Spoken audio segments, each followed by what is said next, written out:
Many thanks, Daniel. It's great to be here. It's great to see the energy in the room. I expect all of you are keen to make the hydrogen economy work in Germany, in Europe, and beyond. And I think it's fair to say there's a lot of momentum in this room, but also outside. When I just look back, when I open the newspaper, every day there's a hydrogen article. I do see our governmental officials flying around the world to create partnerships. I see plenty, hundreds of announcements of partnerships to invest into hydrogen.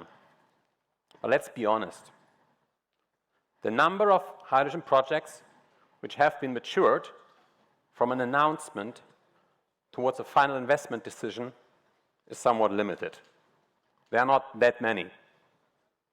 So the question to all of us, and the question I would like to discuss with you in the next 10 minutes is, what are the key levers for successful hydrogen market activation?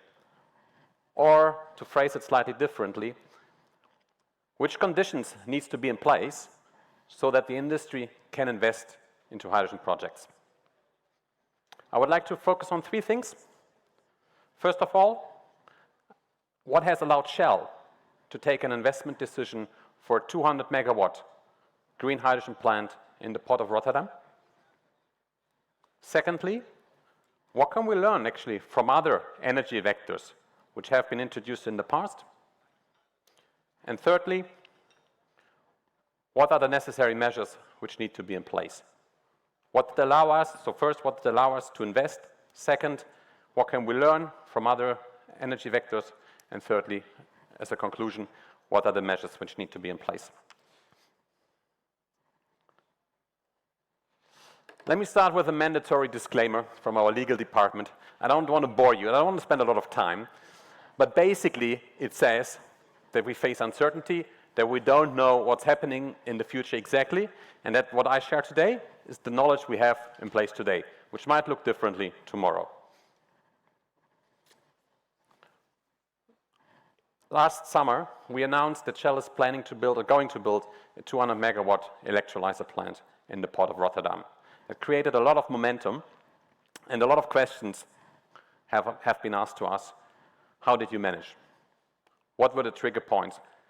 It was recognized as a bold decision, but we need more players. So I wanted to share a little bit on what has driven that decision. First of all, there was a clear ambition.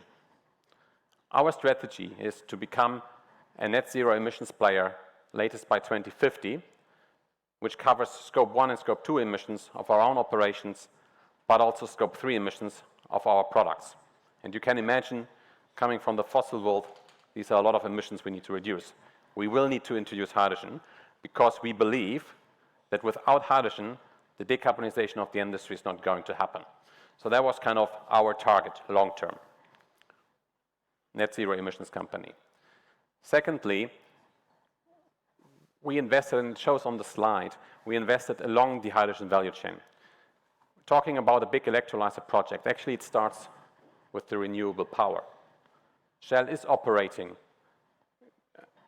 wind turbines in the North Sea.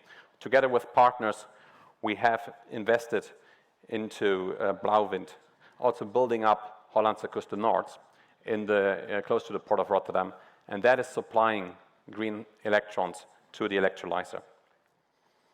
The next building block in this value chain, obviously, is the electrolyzer.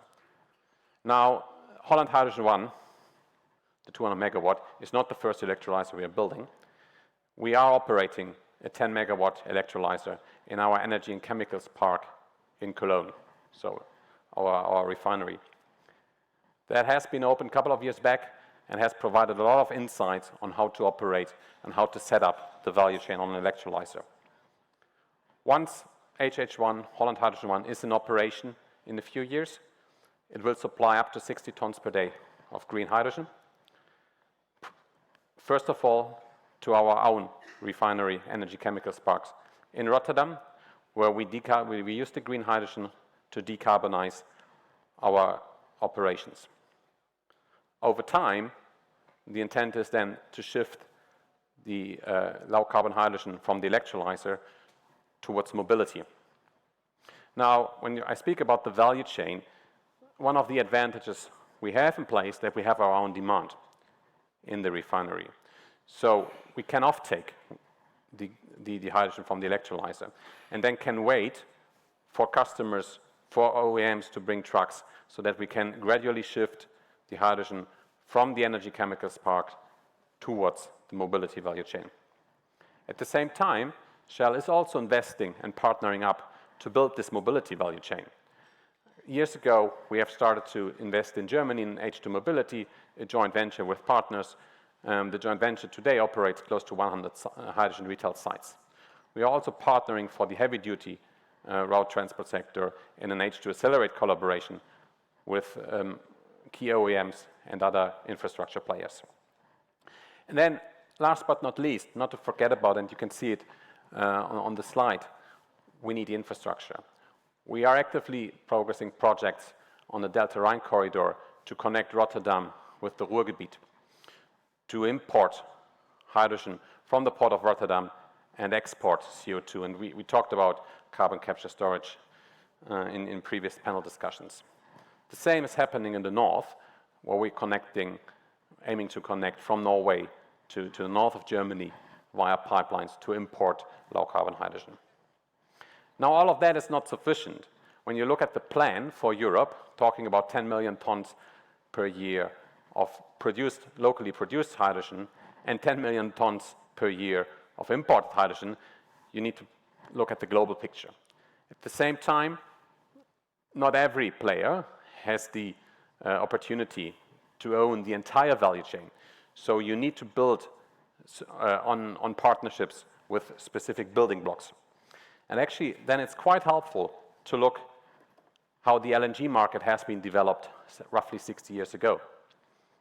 We are active in the LNG market as well, and we do believe that hydrogen, at some point of time, from a global trade perspective, will be similar to LNG today. So looking at LNG shows us how the global hydrogen market as a commodity product might develop. One challenge, that has to be much, much faster than what has happened in LNG. 60 years ago, LNG started, but we saw a massive increase of speed over the past 2 decades, driven by a significant demand in the East. China, Japan started to switch from coal to gas, following the Fukushima accident. Also, Japan increased LNG imports. But in order to be a demand off-taker for LNG, Japan took years ago, around the 1970s, very smart decisions. And I wanted to highlight that a little bit as an example of what should be done from a regulatory perspective, also here in Europe. When the oil crisis started, Japan, being an island, being totally dependent on energy imports and having a strong industry, realized they need a second pillar to be based on. On top of oil, it was decided to build up an LNG economy.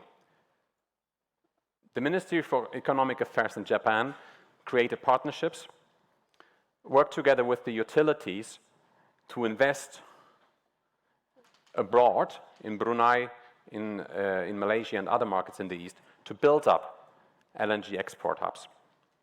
At the same time, Japan incentivized the production of LNG chips, did invest a lot into technology to actually develop LNG chips, and invested into regasification within their own boundaries, making sure that the LNG value chain for Japan would work. That took several years, but it resulted in the fact that Japan is, until today, one of the most important LNG demand markets in the world. Now that brings me back to hydrogen, because when you look at the LNG market today, and you see it on here, that due to the crisis in Ukraine, also the market for LNG shifted dramatically. Europe started to import. And the trigger point at the end of the day for the shift in the LNG market is the price for LNG, which market is willing to pay the most. That's where the product will go. On top of that, there are long-term contracts. So those two measures are important when you think about hydrogen as well. It's first of all, it's a global play. Investments happen where the best environment is. Second point, important for LNG at the same time for hydrogen, volume flows via price or term contracts. And thirdly, back to the example of Japan, countries which have a higher demand than their own supply do benefit from an infrastructure being in place to import a pipeline system, but also benefit from partnerships. Now, what does it mean then for hydrogen? And that's my last slide, and wanted to conclude. We all believe in hydrogen. Hydrogen will happen from what we understand today, thanks to the regulatory support, and it's a global play. But from our perspective, it is a race. It is a race also between Europe, China, and the US. And as I said, hydrogen will go where the best market conditions do exist. Today, what we see is that China and the US are leading, and Europe needs to speed up. How do we speed up? From our perspective, we should focus our efforts to promote demand for clean hydrogen in the mobility as well as in the industry sector. We should not prioritize. The more demand, the easier for the industry to set up the supply. Secondly, incentivizing investments into the infrastructure, similar like what Japan did a couple of decades ago, are needed to connect demand centers locally with global supply hubs. And thirdly, and I don't want to go into detail in the interest of time here, and we talked a lot about that, but all of that needs to be supported through a regulatory framework which is technology neutral, which is quick, which is pragmatic, allows for a fast implementation, and is, at the end of the day, reliable for the industry to take investment decisions. I do pause here, but happy to take one or two questions if there are any. Yes, thanks a lot.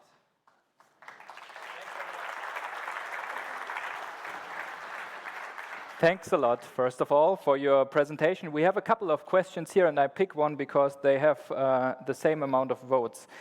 It reads as follows. You have talked about the 200 megawatt that you have implemented in the port of Rotterdam. And here's a question, probably from one of our beginners. And it reads as, what would be your advice to smaller firms when starting local hydrogen production? I know it's special because you have your own demand, as you said, but maybe you can give 1 or 2 points here. No, it's a very fair question. A couple of considerations. First of all, be bold and believe what you do. I think at the end of the day, you will not get 100% certainty, but you just need to believe that there is a play for hydrogen. Secondly, I would focus on the demand side, making sure that once you invest, you have an idea on where do you sell the hydrogen to. And you do see many players in the market actually seeking today to get access to clean hydrogen. And then thirdly, look out for partnerships. You don't need to own the entire value chain yourself. That's maybe a luxury position for a few selected companies, but you can select partners to build the value chain together.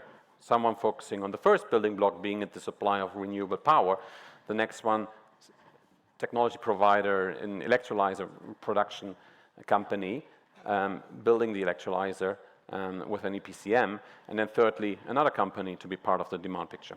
Mm-hmm. Maybe one more question with a quick answer, the second one here. How important is government policy and regulation in driving the growth of the hydrogen market, in your opinion? It cannot be underestimated. So what needs to be in place at the end of the day to make a hydrogen business successful is to have a proper investment case. There needs to be a business case for every player. Otherwise, you're not in the position to scale up. Now, today the business case is difficult because costs are too high. We expect costs to come down significantly thanks to scale. But this initial hit, we need governmental support, yes, in particular in view of stable regulations. Perfect. Thanks again, Andreas.